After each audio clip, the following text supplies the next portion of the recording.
শামীমুল সোহান বলেছেন, কিভাবে একজন প্রকৃত মোমেন ইমানদার তাকওয়াবান হতে পারবে। খুব বড় একটা লেকচারের টপিক এখানে আপনি উল্লেখ করলেন, যেন আমি সেই লেকচারটা আপনাদেরকে জানতে চাই, লাইভ সেশনে দেই।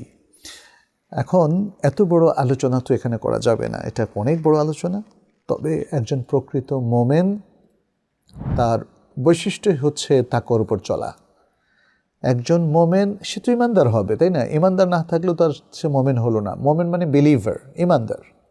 অতএব মোমেন আর ইমানদার এটা সিনোনিম, একই শব্দ, একই অর্থ।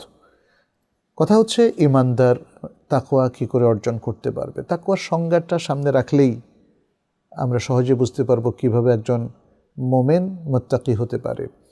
তাকওয়ার যে সংজ্ঞাটা তালক ইবনে হাবিব দিয়েছিলেন, সেটা হচ্ছে আন তা'মালা আলা নূরিন মিনাল্লাহ তারজু সাওয়াবাল্লাহ ওয়া আন তাজতানিবা মাআসিয়াল্লাহি আলা নূরিন মিনাল্লাহ তাখাফু ইকাবাল্লাহ। মানে এই কাছাকাছি আরবি, অর্থাৎ তুমি আমলে সালেহ করবা আল্লাহর নূরের আলোকে, ওহির আলোকে, এলেমের আলোকে, হ্যাঁ, তারজু সাওয়াবাল্লাহ, আল্লাহর কাছে সওয়াবের আশায়। তো তিনটা জিনিস থাকতে হবে। যে কোনো ভালো আমল ওহির আলোকে হতে হবে, আমলটা নিজের ইচ্ছা মতো আন্দাজ করলে হবে না। আর আরেকটা হলো আল্লাহর কাছে সওয়াবের আশা থাকতে হবে। সওয়াবের আশা না থাকলে কিন্তু সওয়াবও হবে না, তাকওয়াও হবে না। এটা হলো তাকওয়ার ফার্স্ট পার্ট। সেকেন্ড পার্টটা হচ্ছে আন তাজতানিবা মাআসিয়াল্লাহ, আল্লাহর নাফরমানিকে বর্জন করতে হবে। তাখাফু ইকাবাল্লাহ, এবং আল্লাহর যে ইকাব, যদি নাফরমানি করে ফেলি আল্লাহ যে শাস্তি দেবেন সেটাকে ভয় করতে হবে। আলা নূরিন মিনাল্লাহ, এটাও নির্ধারিত হবে ওহির আলোকে। ওহি যেটাকে খারাপ বলছে সেটাই খারাপ, ওহি যেটাকে হারাম বলছে সেটাই হারাম।